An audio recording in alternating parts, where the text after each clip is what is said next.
What are the best woods to use for outdoor furniture? Truth is, and you probably already know this, not all woods stand up equally well to the elements or to wood-boring insects like termites and carpenter ants. Mother Nature is hard on woodworking projects. The species you choose can impact not only how long your outdoor furniture lasts, but how often you have to refinish it, or even apply a finish at all. The good news is that there are some excellent species options for outdoor furniture, and I've got 5 of them that I'd like to show you here. The first one is white oak. It has a nearly closed grain structure through the end grain, and the pores are filled with tylose, a substance that makes the wood nearly watertight through the end grain and naturally resistant to decay. Now don't confuse white oak with red oak, which is what you're going to find more commonly at a home center. Red oak has an open grain structure on the end grain which wicks up moisture, and it doesn't have the same decay resistance as white oak does. So go to a hardwood lumber yard and shop for white oak specifically. It makes a big difference. But white oak is also hard, dense, and very heavy. So keep that in mind when you're considering the weight of your outdoor furniture. Here's another good choice, cypress.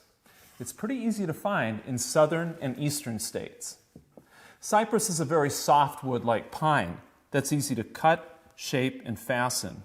It's also lightweight and holds up like a champ outside, especially when it's old growth. Here's a garden bench I built for our magazine about 15 years ago from some reclaimed Louisiana sinker cypress. Now this wood used to be part of a Civil War era railroad bridge, and it has stood out in the elements ever since. And aside from the fact that it's turned a little gray, it's every bit as sturdy as the day I built it. And here's one you can find commonly at most home centers and lumber yards, Western red cedar.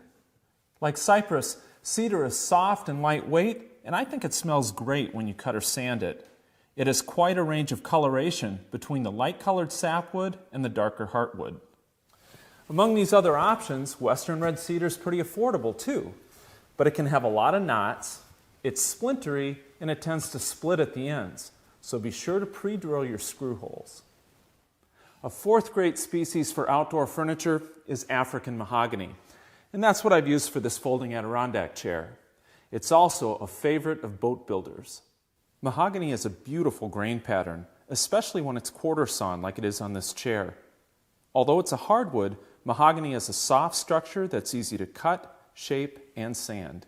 And here's another benefit of mahogany. You can find it in wide widths pretty easily. This board, for instance, is 13 inches wide, clear of defects, and it started out at 14 feet long. And from a hardwood supplier, this is not all that uncommon. And 5th, here's Spanish cedar. It's an exotic, but it doesn't cost a fortune. And this one smells great. It holds up well outdoors, but it's used most commonly for cigar humidors. Spanish cedar has similar working characteristics to mahogany. It's soft, lightweight, and easy to machine, and in terms of how they look, the two could be cousins. So you might be wondering, what about other common woods like pine or poplar? How well do those hold up outdoors?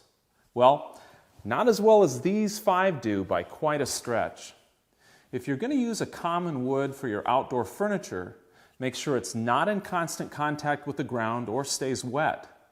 Paint it or varnish it with spar varnish and stay on top of the finishing. Otherwise, eventually it's going to rot. I think these are much better choices, and when you think about it, if you're going to go to the time, effort, and expense of building a nice piece of outdoor furniture, why not choose a wood that's going to help it last as long as possible? So, some things to think about. I'm Chris Marshall with Woodworkers Journal magazine, and thanks for watching.